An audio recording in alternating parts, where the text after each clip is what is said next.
Welcome to VS fame channel. VS fame channel subscribe பண்ணாதவங்க subscribe பண்ணிக்கோங்க. பக்கத்தில் இருக்கிற பெல் பட்டனை கிளிக் பண்ணி பாருங்கள். இன்றைக்கி வந்து பச்சடி செய்ய போகிறோங்க, மாங்காய் பச்சடி. அதனால் குண்டு மாங்காய் தான் எடுத்துருக்குறேன். இந்த மாங்காய் போட்டோன்னு வச்சுக்கோங்க, கரைஞ்சிடும். ஒரு சிலர் வந்து இந்த மாங்காயை அப்படியே முழுசாக போடுவாங்க. முழுசாக நல்லா தண்ணியில் கழுவிட்டு வேக வச்சு அந்த மேல் தோலை எடுத்துகிட்டு உள்ளே இருக்கிற சதையை மட்டும் எடுத்து பச்சடி போடுவாங்க. அந்த மாதிரி இன்றைக்கி நான் போடலைங்க. இப்போ இதெல்லாம் அந்த ஒட்டு மாங்காய்லாம் கரைஞ்சிடும். இந்த நீட்டு மாங்காய்லாம் போட்டோம்னா கரைஞ்சிடும். இந்த குண்டு மாங்காய் கரையாது. அதனால தான் நான் குண்டு மாங்காய் எடுத்துருக்குறேன். இந்த மாங்காயை அரிஞ்சு வெல்லம் போட்டு வைக்கிறதுக்காக அது ஒரு பச்சடி. அந்த மாதிரி வைக்கிறதுக்காக நான் இப்போ இந்த மாங்காய் வெல்லம் போட்டு வைக்கிற குழம்பு மாதிரி வைக்க போகிறேன். அதுக்காக தான் இதை அறிய போகிறேன். பாருங்கள்.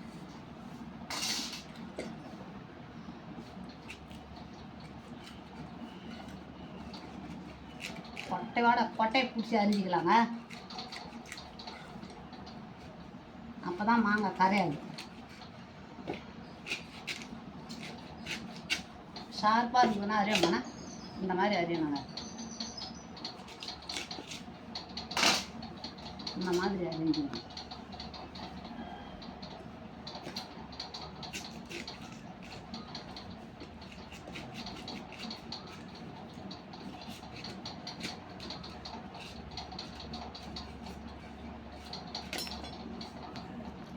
இது மாதிரி நல்லா பெருசு பெருசாக போடலாம்.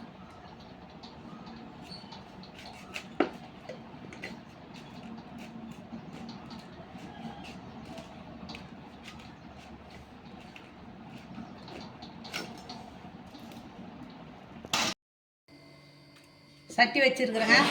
இப்போ இந்த சட்டியில் தான் வைக்கணும். சட்டியில் வச்சா தான் இந்த மாங்காய் பச்சடி அவ்வளோ ஒரு ருசியாகவும் வாசனையாகவும் இனிப்பாகவும் இருக்கும். அதனால தான் சட்டியில் வச்சுருக்குறேன். இப்போ எண்ணெய் ஊற்றிக்கலாங்க.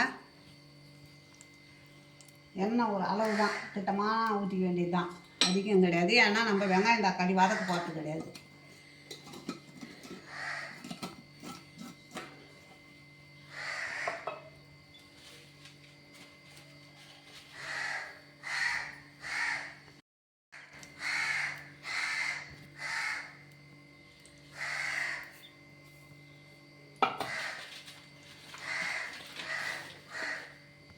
காய்ஞ்சிருது, கடுகு போட்டுக்கலாம்.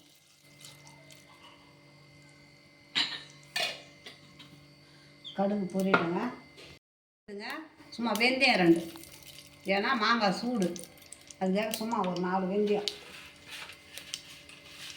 வெயில்னால மாங்காய் சூடுன்னு சொல்லுவாங்க, அதுக்காக நான் 4 வெந்தயம் போடுறேன், வாசனைக்காக. இப்போ ஜீரகம் எப்போவும் போட்டுக்கலாம். வெயில் நாள்லையும் போட்டுக்கலாம், மழை நாள்லையும் போட்டுக்கலாம். இப்போ பெருங்காயம்,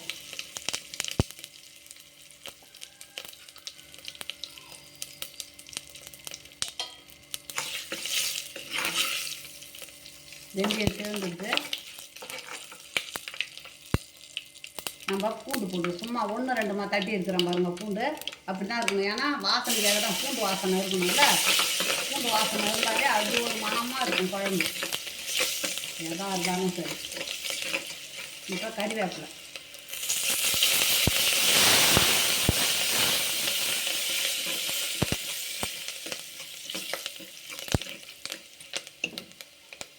இப்போ மாங்காயை போட்டுக்கலாங்க.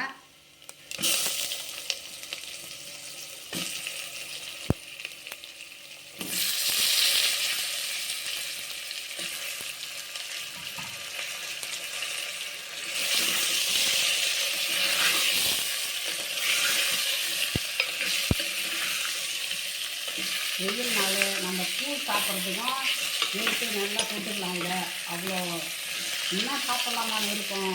மோர் சாதம், ரசம் சாதம், தண்ணி சாதத்துக்கு கூட சாப்பிடலாம். பக்கத்தில் வச்சு சைடிஷாக வச்சுக்கணும். அவ்வளோ ஒரு இன்பமாக இருக்கும் சாப்பிட. இப்போது மஞ்சத்தூள் கொஞ்சம் போட்டுக்கலாங்க.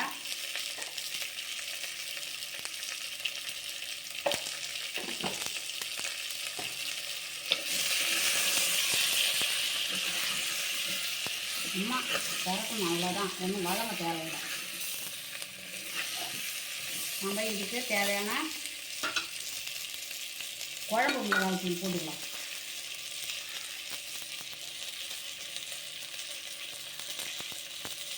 அவ்வளோதாங்க, அதிக வேணாம்.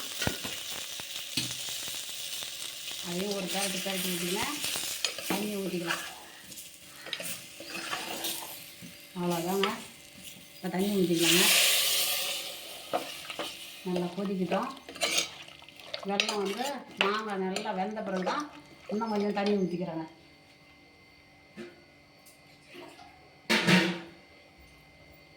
மாங்காய் வெந்த பிறகு தாங்க வெல்லம் போடணும். அவ்வளோதாங்க, மூடிடலாம். மூடிடலாங்க, கொதிக்கிட்டோம். சாரி, உப்பு போடலைங்க, இப்போ உப்பு போட்டுக்கிறேன். நல்லா கொதிச்சிட்டு பாருங்கள். ஒரு கொஞ்சம் கூட மாங்காய் கரையில் பாருங்கள், அப்படியே இருந்து பாருங்கள். இந்த மாதிரி கரையவே கூடாது.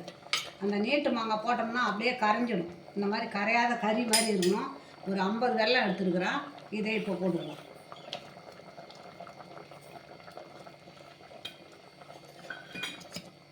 இது போட்டு நல்லா கொதிக்கிட்டோம். அப்புறம் இறக்கிக்கலாம். நாங்கள் இதாங்க எங்கள் ஊரில் மாங்காய் பச்சடி. நல்லா சுண்டி போச்சு பாருங்கள். இப்போ நம்ம கொத்தமல்லி தழை போட்டுக்கலாம். இதாங்க, இப்போ பாருங்கள், இதாங்க எங்கள் ஊரில் இனிப்பு பச்சடி. இந்த பச்சடி வந்து இந்த மாதிரி குண்டு மாங்காயில் தாங்க போடணும். இனிப்பு, உப்பு, காரம், இது 3 சேர்ந்தது தான்.